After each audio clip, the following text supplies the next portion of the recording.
میرے بنگالی بھائیوں، پاکستان آپ کو بھولا نہیں.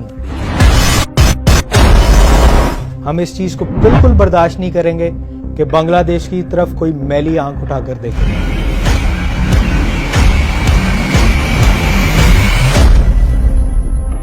آپ نے اس چیز کو یاد رکھنا ہے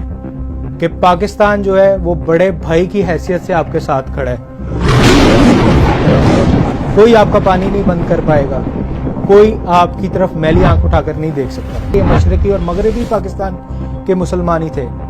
جنہوں نے ان برہمن سامراج کا سینہ چیڑ کے بیچ میں سے پاکستان نکالا. ایک دشمن کو میں واضح پیغام دینا چاہتا ہوں کہ وہ وقت بھی پھر دور نہیں ہوگا کہ جب پاک آرمی جو ہے وہ بھارت کے اندر اس طرف سے اور بنگلہ دیش آرمی جو ہے وہ اس طرف سے داخل ہوں گے اور دونوں آرمیز جو ہیں وہ آپس میں الہ آباد کے اندر مل رہی ہوں گی.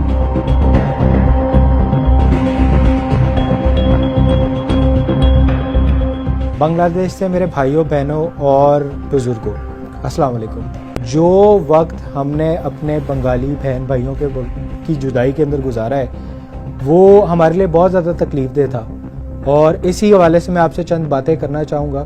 کہ 2020 میں ہم نے جس طرح پاکستان اور بنگلہ دیش فرینڈشپ کیمپین سٹارٹ کی، اس کے محرکات کیا تھے اور اس کی وجوہات کیا تھی. دیکھیے، ہمارے بہت سے بزرگ مشرقی پاکستان میں رہتے رہے، انہوں نے پاکستان اپنے سامنے بنتے دیکھا، ڈھاکہ کے اندر 14 اگست مناتے رہے اور ساری آزادی کے تحریکوں میں پیش رہے. اب جب یہ بزرگ ان کے سامنے مشرقی پاکستان کی بات کی جاتی ہے تو آپ خاص طور پہ ہماری نسل جو ہے وہ دیکھتی ہے کہ ان بزرگوں کی آنکھوں میں آنسو ہیں. آپ ان بزرگوں سے اگر بنگلہ دیش کے بارے میں پوچھیں تو وہ بولیں گے یار بنگلہ دیش والوں کا ہی تو یہ سارا پاکستان ہے، سارا انہوں نے بنایا. خاص طور پہ جب ایم عالم کی بات کی جاتی ہے 1965 کے اندر انڈیا کے 7 جہازوں کو 1 منٹ میں گرانے والا جاں باز ایم عالم وہ بنگالی تو تھا، اس کے علاوہ لاہور کا دفاع کرنے والے بنگالی آفیسرز تھے. یہ ساری ایک ایسی کامن ہسٹری ہے. جب پاکستانی نوجوانوں کو پتہ چلتی ہے تو ان کے دلوں کے اندر بنگالیوں کے لیے ایک محبت کا لیول جو ہے وہ بہت زیادہ انکریز کر جاتا ہے. اس چیز کو دیکھتے ہوئے ہم لوگوں نے ڈیسائیڈ کیا کہ ہم پاکستان اور بنگلہ دیش کی جو دوستی ہے اس کے اوپر ایک پوری کیمپین چلائیں گے، اور اگر ہماری غلطی ہے اور ہمیں پاؤں پڑنا پڑتا ہے اپنے بنگالی بھائیوں کے آگے تو ہم ان کے پاؤں پڑھ کے ان کی ناراضگی کو دور کریں گے اور ان کے ساتھ اپنے تعلقات جو ہیں ان کو بہتر کریں گے. اس کیمپین کے لیے سب سے پہلے میں نیشنل یوتھ الائنس کا پریزیڈنٹ تھا. میں نے ایک آل پارٹیز یوتھ کانفرنس بلائی. اس میں پاکستان کی تمام سیاسی، سماجی، مذہبی تمام یوتھ لیڈرشپ جو تھی، چاہے وہ کسی بھی فیلڈ سے اس کا تعلق تھا، میں نے ان کو انوائٹ کیا.